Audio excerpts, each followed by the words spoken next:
Hi everyone, it's Haley Melnicki, your school dietitian here for another episode of Quarantine Cooking with me in my home kitchen, and today we're going to be making my 3-ingredient peanut butter cookies. They're so easy, you don't even need flour for these, they're naturally gluten-free, and they can also be dairy-free. So, in my bowl I have just 1 cup of peanut butter, and today I'm using a blend of creamy peanut butter and crunchy, so whatever you have on hand. And again, if you're allergic to peanut butter, you can also use sunflower seed butter, you can use almond butter, any of those types of spreads. And then I'm going to add 1 egg. So a tip that I like to share is that you never want to crack your egg on the side of your bowl, just in case a piece of the egg goes into the shell goes into the bowl, or it goes back into the egg, so we just want to be careful with that. So I have 1 egg and my peanut butter. I'm just going to mix this until it comes together. And like I said, 3 ingredients. These are so simple, and this is something that the kids can make kind of on their own. You don't even have to use flour, so they're not even gonna get into a mess. And then I'm going to add 3/4 cup of sugar. So they're not the healthiest cookies, but they are delicious and so easy, and you probably already have the ingredients on hand, so you don't even have to run to the store. Now, a lot of people can get intimidated by baking, but these are so simple that literally anyone can do it.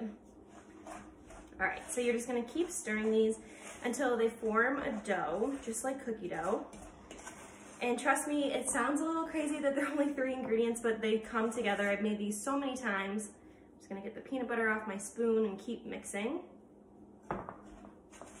And then you can also add in different add-ins like you would for a regular cookie. So you can add like chocolate chips or raisins, any of those, maybe some chopped nuts, maybe some M&Ms, anything like that to kind of spruce them up, but I'm gonna do mine plain today, which is fine.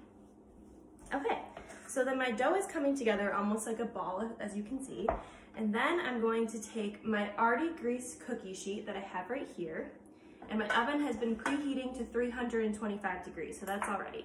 So I'm gonna take my cookie scoop, and if you don't have a cookie scoop, you can just use a spoon, and you're gonna place even scoops on the cookie sheet about 1 inch or 2 apart. So I'll show you that. And we want to make sure that our scoops are even, so then our cookies bake evenly in the oven. So if we have one really, really large cookie and one really small cookie, one's going to be burnt and the other's going to be raw. Okay, so this is how far apart I'm going to have my cookies. I'm just going to scoop all of them.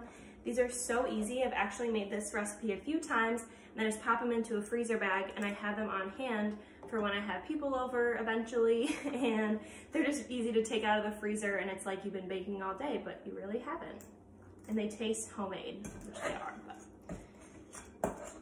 Okay, so I have all my cookies. They should make about, mine made 6 to 8 large cookies, or if you did smaller ones, I'd probably do 10 to 12.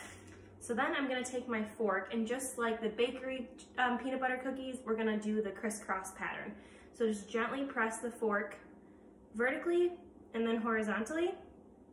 Not too much, because they'll spread a little bit in the oven, each of them. And this is a good task to give one of the youngest kids, or one of the kids who might just want to, you know, get in there with their hands. So there I have it. All my cookies are nice and creased. Then you pop them into the oven at 325 for 8 to 10 minutes. And don't worry, I'll put this all in the caption. And of course, I made some for you guys earlier, and they look wonderful. My kitchen smells amazing. They're chewy on the inside, but have that little crispiness on the edge. These are the perfect 3-ingredient cookies to just throw together. You don't even need any flour, not a ton of baking ingredients, not intimidating at all. I will leave the recipe in the comments, and like I said before, please feel free to share photos of any of the recipes you guys have made. We would love to see how you're getting creative in the kitchen, and I hope you guys enjoyed today's episode.